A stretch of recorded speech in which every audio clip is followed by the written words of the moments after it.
Joining me in studio is my friend Rick Esenberg, president of the Wisconsin Institute for Law and Liberty. And Rick, you and I have talked so many times over the years about where we're at as a country, the conservative voice, what liberals are saying about conservatives, vice versa, all of that. I guess your reaction to what you heard yesterday, saw yesterday, and what it says about us, because I'm not very optimistic right now. Yeah, I mean, I think it's important not more than 24 hours in, to start with an observation that I'm sure you agree with, Steve. In fact, I know you do because we were talking about it before, is that this is a great personal tragedy. A man has lost his life.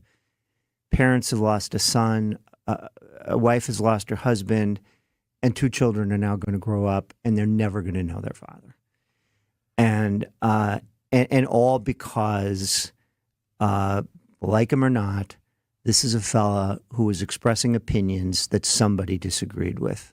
This is abhorrent, it's un-American, and it is a great tragedy for the Kirk family, and I think at a certain level for all of us, because it aggravates the polarization that we experience. It intimidates persons who might think about entering the public debate.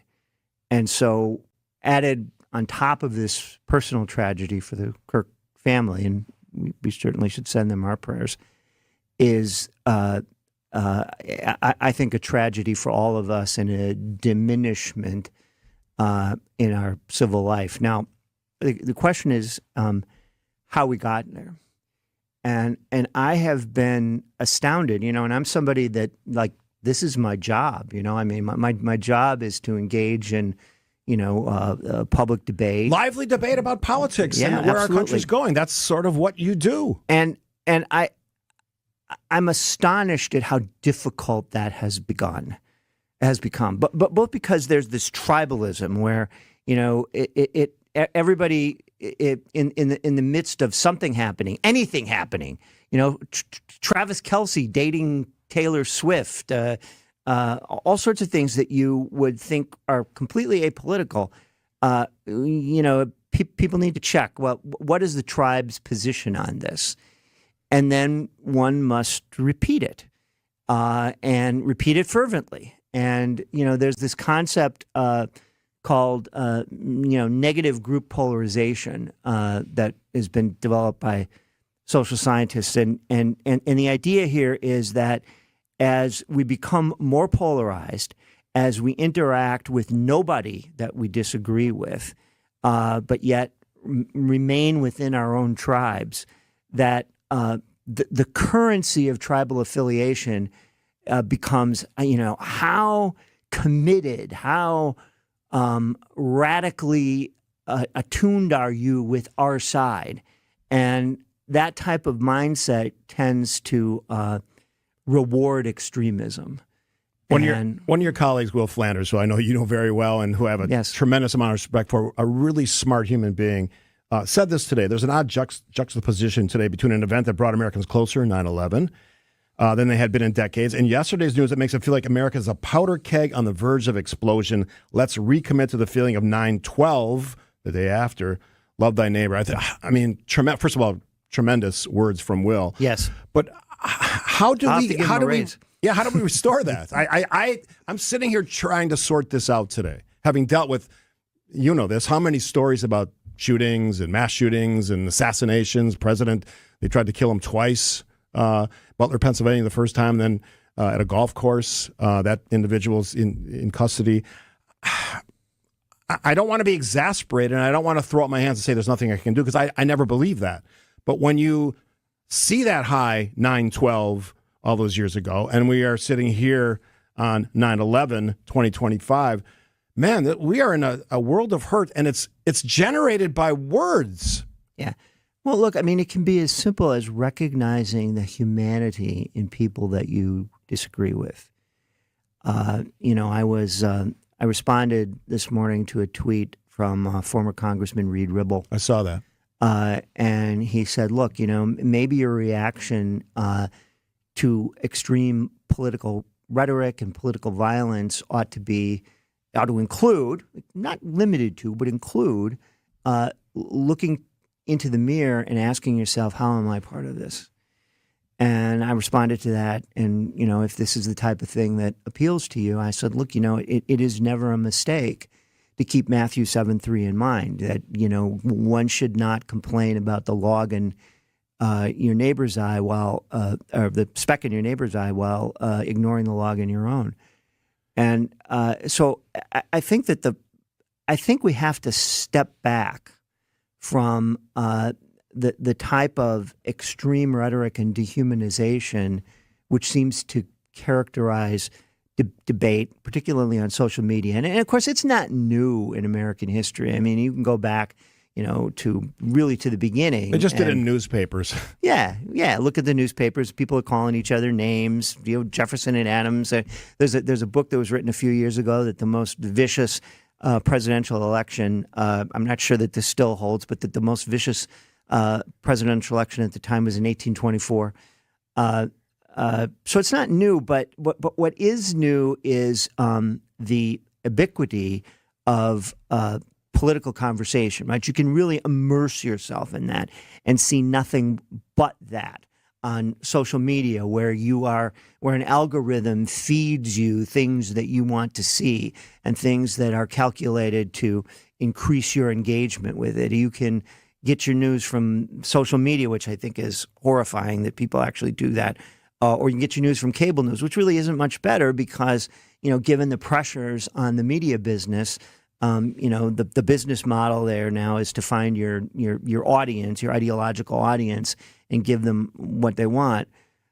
So I think it's important sometimes to just take a moment, understand why somebody might be saying something that you disagree with. And it could be that they are immoral. It could be that they are ignorant. It could be that, they're, pick your word, insane.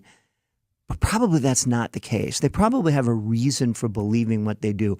And even though you are likely to continue to hold your position, you're likely to disagree with them, I think if you understand where they're coming from, you're less likely to dehumanize them. And since we're talking about a conservative who all early indications was shot by somebody who disagreed with them, there is a price to be paid when your political strategy is to continue to call people, racists, phobes of various kinds, fascists, Nazis, anti-democrats. I mean, that stuff is all a gross exaggeration, and over time, it has an impact on our on the way in which we live together and the way in which we communicate with each other. And I'm not saying you can't find people on the right who do the same thing. You can.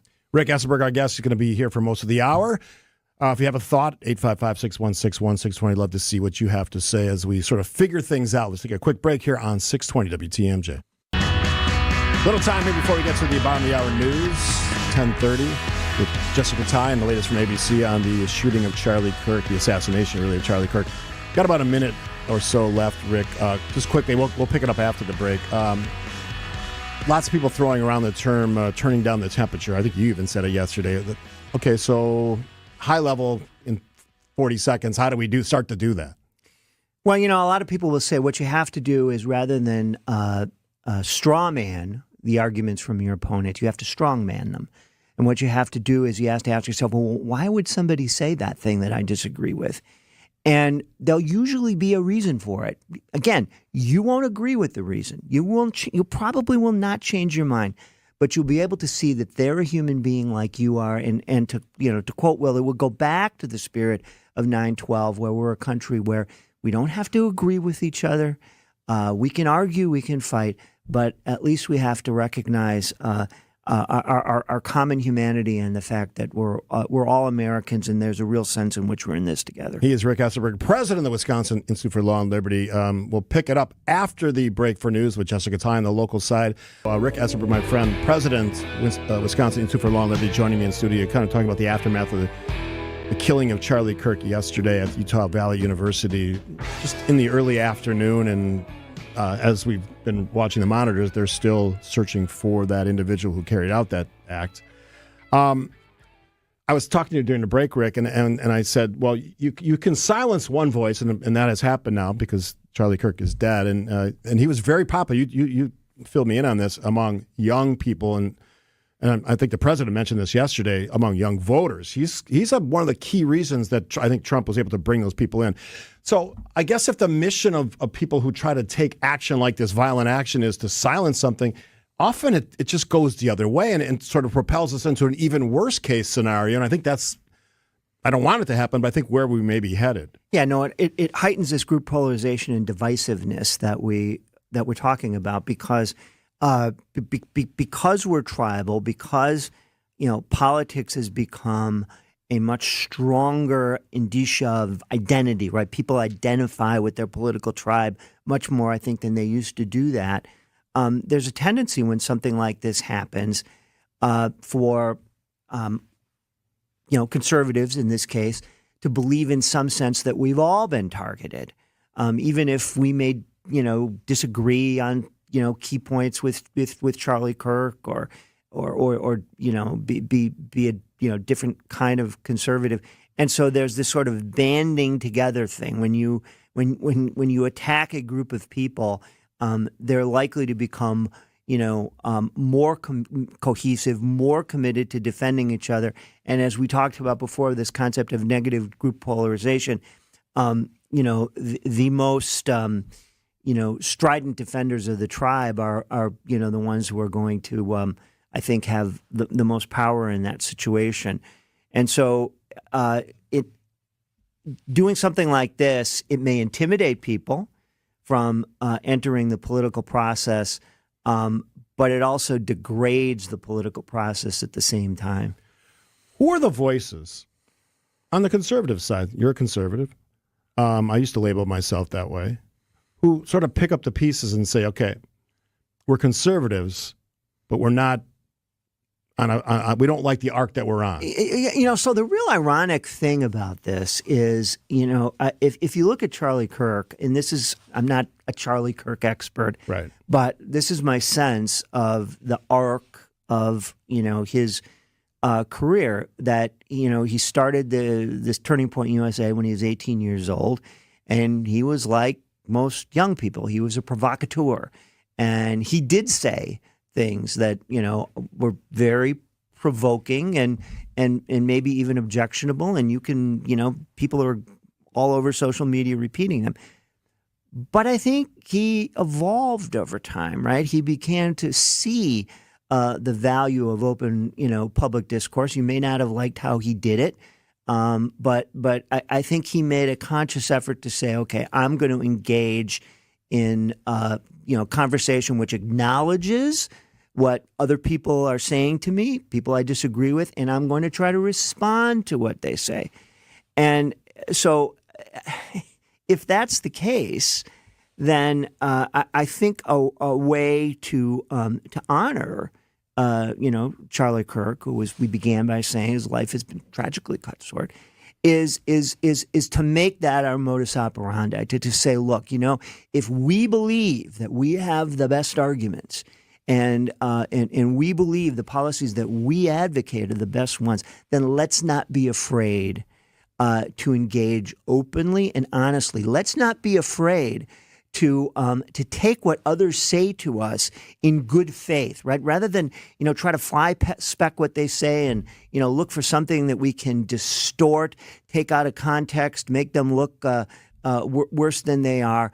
Let's take the best of their argument and respond to that, keeping in mind the fact that we are all Americans, that we share a common humanity, and we ought to treat ourselves, the people that we engage with, accordingly. He is Rick Esenberg, president of Wisconsin Institute for Law and Liberty. After the break, I want to ask him the social media question. It's sort of the fuel, the garbage in, garbage out debate that happens every day, 24/7, 365, and what role that plays, not just in what happened, but also going forward. We'll ask Rick that question after this on Point Taken on social media. Rick, you and I play in that arena. I have to, and we were just talking at a break. I sort of look forward to not having to do that, to be honest, because it can get ugly. And last night, from what I sampled, and I sort of got away from it, the negativity, the pointing fingers, all that stuff, it plays into this.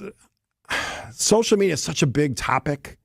They have sort of had, I don't know if unfettered is the right word, but they can do whatever they want. These platforms, the Elon Musk and the Zucker. I think that's part of the problem or the thing that ails us. Well, it's part of the problem, especially to the most politically engaged. We shouldn't make it into more than it is because, of course, most people aren't on social media. Right. We think they are, but they're not. And most of the people that are on social media are just sending each other dog pictures, right. And which is great. Yeah, absolutely. But but yeah, that's the thing. It's that, and it's so easy to post something without thinking about it and knowing that whomever you are attacking won't even know who you are. And so it adds a certain amount of viciousness to it and sort of adds to this tribalism. I mean, if you're on social media at all and you want to have kind of a nuanced and intelligent, conversation about the issues of the day, that just doesn't happen on platforms like X. I mean, there are people who, there are some people there who are interested in that, but most aren't. So where should it happen? I mean, I know you guys do presentations for Will, which I've been to many of them. They're awesome. You bring in speakers that are effective and really good at what they do, and they explain things to the audience and share what their thoughts are on what's happening in this country. I think Charlie Kirk, to some degree, was trying to do that. He was having actual debates with people that disagreed with him, which should be the perfect example of how this country can flourish. But yet here we are. We're talking about assassinations and mass shootings. It makes no sense to me. Yeah, I mean, political violence is definitely gone up, and there are probably a lot of reasons for that. I don't know anything to say other than people who are engaged in political discourse need to have a sense of ethics, and that sense of ethics, I think, has to involve taking your interlocutor, the person that you're debating with, in good faith, right? Don't try to twist what they say and make it into something that is other than what it actually is. Try to take the kernel, the best kernel of what they're saying, and respond to that, and do it with the knowledge that the person that you're communicating with, even if you don't know them at all, is a human being, has loved ones, had parents, has a spouse, has children, and it really isn't all that different than you are. I mean, you have all of this sort of random language on social media where people are casually referred to as POS or vile and disgusting, and you got to check yourself. I mean, particularly for people on my side who I think admirably advance their Christianity, keep in mind the obligation that places upon you, and what it teaches you about how you are to interact with other people. I was just thinking about this while you were talking. That's a brilliant point. You come from an attorney background. You run an organization that enters into lawsuits and sort of argues these issues in front of even the Wisconsin Supreme Court and beyond. That's, to me, and even although lawyers and attorneys get beat up all the time, that's an example of where civil discourse actually you can make an argument. You can hear the other side. You have a sort of an arbiter, right? The judge or the justice. I mean, that's sort of a good example. And maybe some weird way, as much as we belittle those people all the time, we hate everybody now, Congress, Supreme Court, whatever it is. Maybe that's an example of how it could work. Well, yeah, I mean, that's why I use the term that, people engaged in public debate have to have a sense of ethics. Lawyers, believe it or not, have a rather stringent ethical code. There are certain kinds of arguments you can make. There are certain kinds of arguments that you can't make. Now, I'm not suggesting that we have a stringent ethical code for political discourse or one that should be enforced by, the government, but I think it's something that we have to have internal to ourselves. We have to understand that we live in this country with other people, and that our Constitution is not set up to make us unified in the sense that we all agree on the same thing. It is set up to make us unified in the sense that it provides a framework under which we can disagree and yet live together. And that has to be our objective. That has to be our goal. And we ought to look at things like happened, today, the tragedy that happened to Charlie Kirk, who I think was trying to engage in that type of debate and discourse, and say, look, I will no longer be part of this. I choose not to hate people I disagree with. I'm going to fight them. I'm going to stand up for what I believe in, but I'm not going to hate them. That's a good closing argument. I can see you've done this before. Rick Esenberg, friend and president of the Wisconsin Institute for Law and Liberty. Thanks for coming in. Thanks, Steve. Take care.